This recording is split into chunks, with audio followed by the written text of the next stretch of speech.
The Women's Legal Centre wants President Jacob Zuma to fire Deputy Higher Education Minister Mduduzi Manana.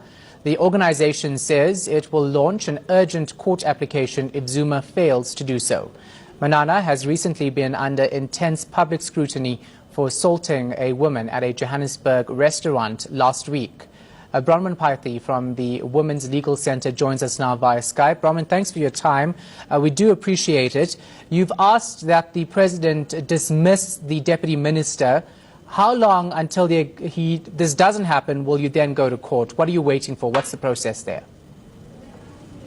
We've written to the President spelling out why we believe that the non-dismissal of Mr. Manana is irrational. So in other words, for him not to take action in terms of the Constitution to dismiss Mr. Manana is irrational. We've given him a time frame of just over a week, so until the 25th of this month, to dismiss Mr. Manana, failing which we intend to bring an application to the High Court in order for him to do that.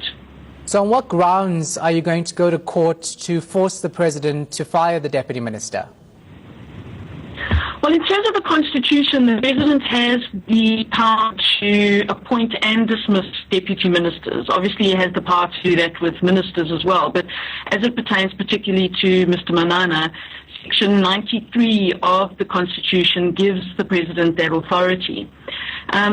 Also, in terms of other sections of the Constitution, Mr. Manana is bound by Section 95 and 96 of the Constitution. The first one being 95 is the oath, where he has pledged before Parliament and before the country to uphold the Constitution and act in a way that is consistent with his office. Section 96 also requires him to act in a way that is consistent with the Constitution and with his office, and not to act in a way that is inconsistent in any way with the tenets of the Constitution, etc.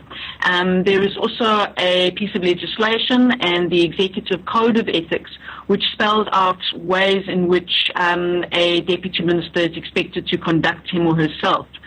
So we believe that there is plenty of information before the President to make a decision of the nature of dismissing the Deputy Minister.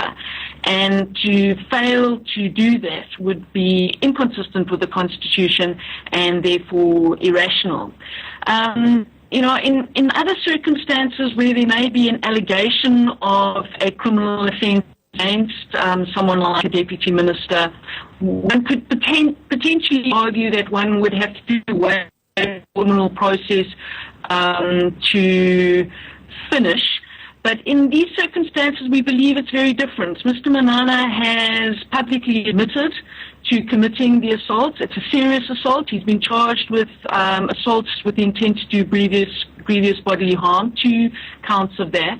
He has publicly and not only to the public, but also, I think, directly with the brother of the complainant in a telephonic conversation, has admitted to slapping, has admitted to assaulting the complainant in this matter. So, you know, we believe that it's totally irrational for the President not to act in these circumstances. And to add that even if Mr. Manana were to be found not guilty by a court, we believe that there is still plenty of information that is available on his own version that Mr. Manana should be dismissed. Have you tried trying to contact the Deputy Minister himself and perhaps ask him to resign, or have you gone straight to the President? We have gone straight to the President because we don't believe that we are in a position to and shouldn't be communicating directly with the Deputy Minister. I think that that would be inappropriate.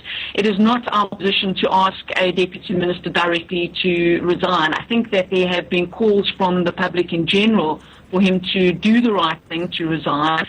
We're also not completely sure that resignation would be the appropriate action here, because to resign would imply to some extent that there may still be benefits accorded to him. And we really believe that this is a situation where someone should be relieved of their positions of power. And therefore we've gone directly to the President, because it is the President alone who has the executive authority to make that dismissal. All right, thank you so much for your time. We appreciate it. That was Bronwyn Pithey of the Women's Legal Centre.